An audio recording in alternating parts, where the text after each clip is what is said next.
What would you do if you were a young woman who absolutely loved to travel? Your family decided to leave the country you moved to, but you decided to stay and you wanted to spread your wings and find your independence in this world. You've made great friends, you're enjoying your life, and you even want to become a social influencer. When it's time for your birthday celebration, you decide to do it big. But little do you know, this will be the last birthday you'll ever have. Hello, my fellow divers, and welcome back to another episode of Crime Dive, where we take a deep dive into crime. I'm your host, Lexi. Thank you so much for listening and watching. If you're new, welcome to the water. We're so happy to have you. If you're returning, welcome back to the water. We missed you, and thank you for coming back to take another deep dive into crime with us. As always, please check out our episode description. There you can find the links to my TikTok and Instagram, as well as a link to help us out over here at Crime Dive. You can also find my email in the episode description for any business inquiries. So I said I would update you guys on whether or not my TikTok has come back, and yeah, it hasn't. I've been filing appeals like crazy, and I actually ended up getting an email saying that it's permanently banned, so. But I'm just gonna keep fighting it because I literally did nothing wrong, and I'm not just gonna let them take my account away like that. I will literally fight for however long I have to fight. In the meantime, I have made another TikTok, but for some reason my heart's not in it the same because I just missed my old account, and I guess I'm just still hoping that I'm gonna get it back. So I really haven't been posting as consistently on that one. It's pretty hard. So today we're going to be talking about the case of Carla Stefaniak. When I first heard about this case, something about it just stuck with me so much. I guess just hearing about Carla and the type of person she was and hearing her family and her friends talk about her, it just made me really, really sad. I don't know, it just tugged at my heartstrings a lot. And of course, a lot of the cases I cover are very sad and they resonate with me just as a human, but there was just something about Carla that felt really special to me. I knew I had to cover her story. But with that, let's get right into the case. Carla Stefaniak was born on November 28th, 1982 in Venezuela. She had two younger brothers named Mario and Carlos. Carla was described as being charismatic, full of energy, always contagiously positive, and she was very outgoing. According to her brothers, she was said to be the wild child of the bunch, and she absolutely loved to travel. Carla was very into fashion, and she had an amazing sense of style, and she loved going out and having a good time to show off the style. Carla was just a very carefree and fun-loving person. In 2001, when Carla was 19, her family decided to immigrate from Venezuela to Tampa, Florida. And Carla absolutely loved Florida. She adapted to the American culture very quickly, and she learned English almost as soon as she arrived, and she loved being there. In 2005, after her family had been there for about 4 years, they decided to move back to Venezuela. But Carla figured that she was old enough and independent enough to stay. So at 23 years old, when Carla's family went back to Venezuela, she decided to stay there and continue building her own life in the United States. By 2018, Carla was 35 years old, and she had moved to Hollandale Beach, which was only about 40 minutes from Miami. She was single and she was enjoying life. She had amazing friends, she was working as an insurance agent, and she was traveling all the time. Carla absolutely loved to travel. And when I tell you she went to a lot of places, she went to a lot of places. Now, a lot of the reason why Carla loved traveling was because she also wanted to become a travel influencer, and she even took some courses on how to boost her profile so she could do this full time. Some of the places that Carla went to in order to build her profile and just enjoy life were Cuba, New York City, which is her favorite place, Iceland, Switzerland, Spain, and the Caribbean. So she went to so many different countries and she enjoyed every last minute of it. She really lived life to the fullest. I mean, she was single, she didn't have any kids, so she really did have a lot of time to just explore life and venture out. Now, when you travel for fun that often, of course, you're gonna do it big for your birthday, and that's what Carla wanted to do. Carla's 36th birthday was set to be in the fall of 2018, and she really wanted to go to Costa Rica and take a tour of different cities within the country. So she decided to take her sister-in-law, April, with her. And on November 2nd, they arrived in Costa Rica, and they went to San Jose, Costa Rica, which was gonna be their first destination. The whole time Carla was there, she was posting what they were doing. She was reaching out to her family members, keeping them updated. She was taking all types of pictures and videos. She was just living it up. I mean, Carla was very active on social media. because she wanted to be a travel influencer. On November 27th, the 6th day of Carla's vacation, she ended up dropping her sister-in-law April off at the airport around 12:30. Carla and April were leaving at different times. April had to get back to work, so she had to leave a day early. And Carla was gonna leave the following day, which was gonna be her actual birthday, which meant that Carla was going to be spending her last day in Costa Rica alone. But she was okay with that. She was used to it. She had traveled so many times. Not to mention, she's from Venezuela, which wasn't always the safest area. So I think Carla just felt like she could handle herself. Carla ended up turning in her rental car that her and April had been using while they were in Costa Rica, and she decided to hire a taxi driver to give her a guided tour around downtown San Jose. Around 5 p.m., Carla's tour was over and her taxi driver dropped her off at the Villa Buena Vista, which was a rental villa in Escazú, Costa Rica. Now, Escazú was a pretty upscale community, even though it was a bit remote, but it was very nice. Carla felt safe there. I mean, it was a nicer area and there was security staying at the villa who was going to be guarding at all times. Around 7 p.m., a rough storm rolled through and it was pretty scary. Carla definitely did not like the fact that the storm was raging outside and she was by herself. And then eventually the power went out just to top it all off. Carla decides to text her sister-in-law April and she says, "OMG, it's raining so hard. We lost power." So she was definitely a little bit scared. She was just trying to remain calm. She was keeping in contact with her friends and family so she wouldn't feel as alone. But she was starting to get a little bit nervous because the power was out and she was by herself. But a few minutes later, it did end up coming back on. And she texted one of her friends saying, "Okay, it's back. Creepy AF." So she was definitely pretty sketched out. I mean, could you imagine being by yourself in a foreign country and then the damn power goes out? Just to top it all off, the power's gonna go out, really? At 7:20 p.m., Carla ends up FaceTiming a friend named Keith. And during this call, she tells him that she might go out that night to a local jazz club, but she's not sure because it is still raining and she was also pretty tired. She had done a lot that day, so she wasn't sure if she was going to go or not. Around 8:58 p.m., Carla's still on the phone with Keith when all of a sudden the call drops. The signal had gone out again and it was just getting pretty spotty because at this point the power was still going in and out. The storm is still raging on. Before the call dropped, Carla told her friend Keith that she was going to ask the security guard at the property for some water because there wasn't any in her room and she was thirsty. And this would be the last communication that Carla would have with her family and friends. The following morning on November 28th, it was Carla's 36th birthday and she was receiving all types of calls, all types of texts, all types of birthday messages on Facebook from her friends and her family. Carla made a big deal out of her birthday. So as soon as everybody woke up, of course they were going to text her and tell her happy birthday. But everybody found it kind of odd that she wasn't responding. And that was not like Carla at all. She was very active on social media. She was always in contact with her family and friends. She would definitely posted a birthday picture or something on her social media to indicate that, hey, it's my birthday, but she didn't do any of that. That day, Carla was set to fly home to Florida and her flight was gonna land around 5:30 p.m. Her friends were actually going to surprise her and pick her up because Carla was having a birthday celebration at her house. But around 6 p.m., Carla still wasn't at the airport. Her friends were waiting around for her. They were texting her saying, "Hey, has your flight landed yet? Hey, where are you?" And eventually they asked around and found out that Carla never got on her flight.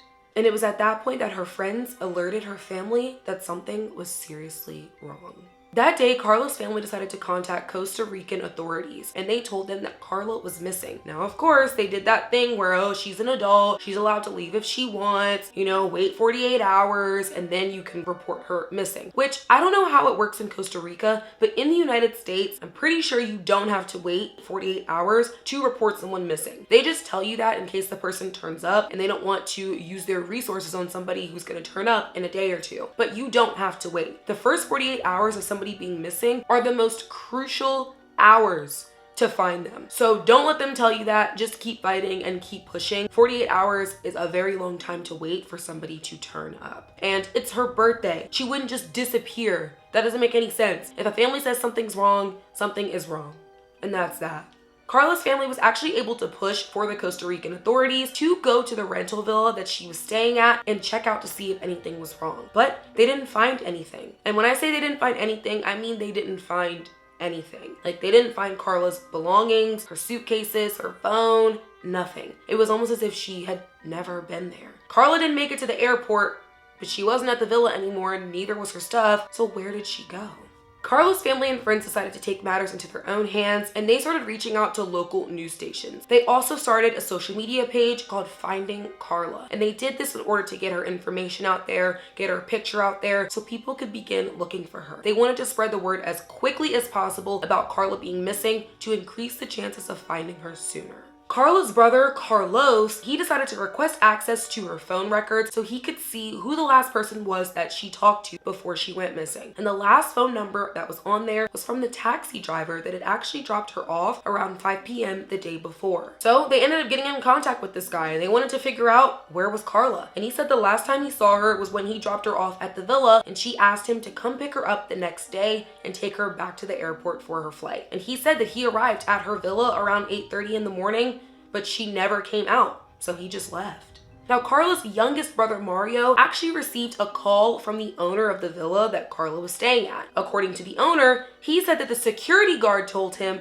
that Carla had left the villa early that morning around 5 a.m. in a taxi. Now, this sounded pretty weird to Carla's family because one, they knew that Carla's flight wasn't until the afternoon, so why would she leave at 5 in the morning? And two, Carla was not a morning person, so she would not have gotten up that early to leave. She wouldn't have scheduled herself to leave that early. Now, Carla's brother, Carlos, he decided to go to Costa Rica with one of his friends, and he wanted to get to the bottom of things himself. He arrived on December 1st, 4 days after Carla went missing, and he and his friend went straight to the rental villa that she had been staying at. It was there that they were met with the security guard. So they asked him, hey, what do you know? What's going on? And he retells the story of how he said he saw Carla leaving the rental villa around 5 a.m. in a taxi. He also lets Carlos and his friend look around the villa to see if they can find anything out of the ordinary, but once again, they don't.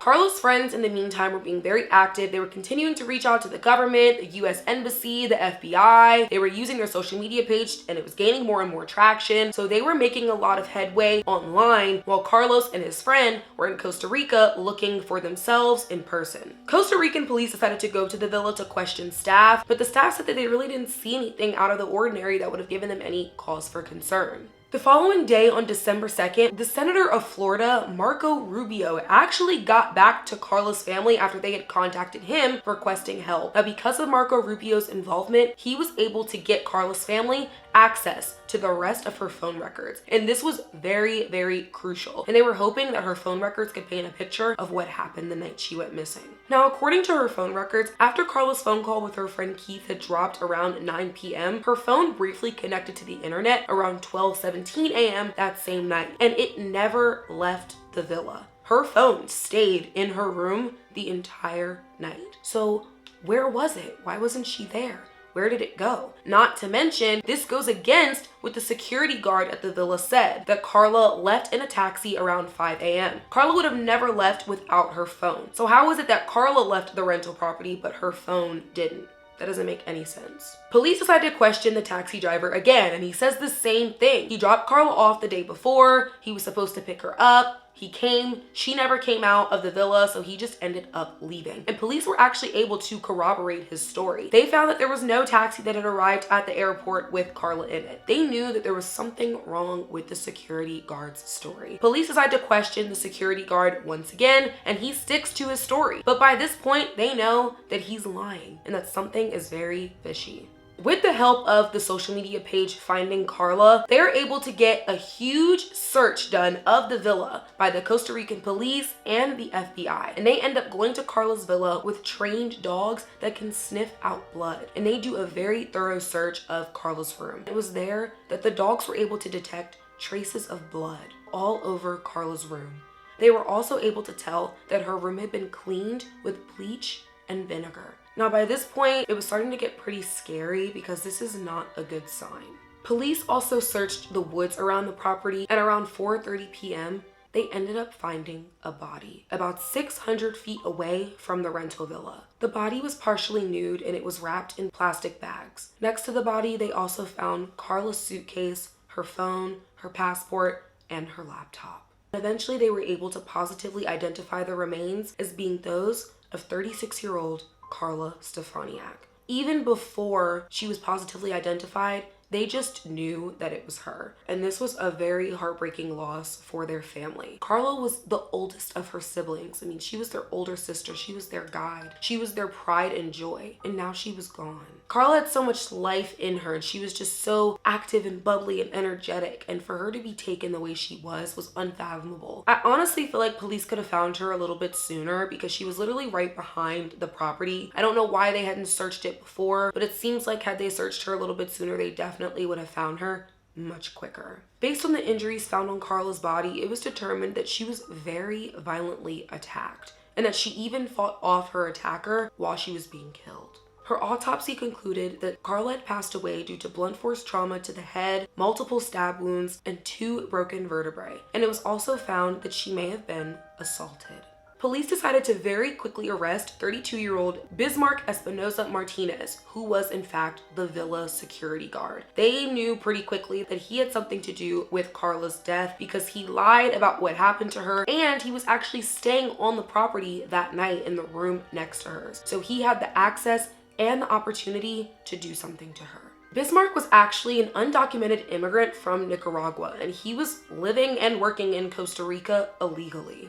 Now, remember the last call that Carla made before she ended up going missing to her friend Keith, where she said that she was going to ask the security guard for some water? Well, police believe that Carla ended up doing so, and at that point, Bismarck decided to take advantage of her, and he started to attack her, and Carla refused to go down without a fight. She fought as hard as she possibly could, but unfortunately, Bismarck ended up taking her life. And then he disposed of her body behind the rental property and took all of her belongings out there with her. He then proceeded to clean up the room to get rid of any trace of Carla being there, as well as what happened. But of course, this didn't work because they were able to find out pretty quickly just how much blood was in the room.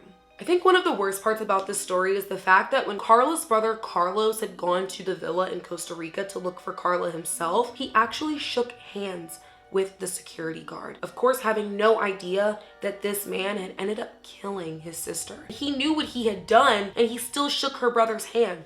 That's just disgusting. I mean, I don't even know how you can do that, but given what he did to Carla, clearly this man has no type of moral compass whatsoever. He's evil. On January 26, 2019, 2 months after Carla's death, her family decided to go to Hollandale Beach, Florida, where she was currently living, and they decided to scatter her ashes in the ocean. Carla absolutely loved the beach, she loved the water, she loved the ocean, and they knew that this would be the perfect spot for her final resting place. Bismarck never confessed to the crime of killing Carla, and to this day he still maintains his innocence. But of course, Costa Rican authorities were able to see right through this, and he ended up being convicted of simple homicide, which in the United States is considered second-degree murder. But he was only sentenced to 16 years in prison, which is insane. 16 years for taking someone's life. He definitely deserves much more time, especially considering how violent the attack was. Carla's family has since appealed for a harsher sentence, but they're still waiting to hear back from the courts